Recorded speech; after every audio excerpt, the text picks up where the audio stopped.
আসসালামু আলাইকুম। হ্যালো সম্মানিত কাস্টমার, আপনাদের দৃষ্টি আকর্ষণ করছি। তো এখন এই ফোনটার চার্জার পিনটা পরিবর্তন করব, তো কীভাবে পরিবর্তন করি সেটা দেখাচ্ছি এই ভিডিওতে। সর্বপ্রথম আমি ইলেকট্রিক্যাল ড্রাইভারের মাধ্যমে আমি নাটগুলো খুলে নিচ্ছি। এখানে মোট 6টা নাট।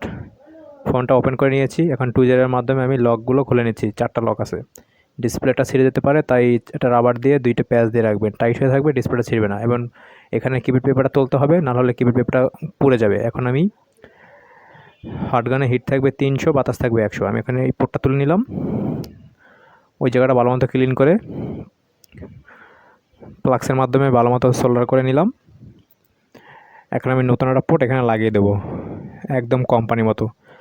তো এই ফোনটা 5 থেকে 6 জায়গায় দেখানো হয়েছে, 6-7 বার ছাড়া হয়েছে। তারা কী সারছে জানি না, আমি নিজের মতো করে কোম্পানির মতো করে পুনরায় ঠিক করে দিয়েছি। ফিটিং করে আপনাদেরকে দেখাচ্ছি যে চার্জ হচ্ছে।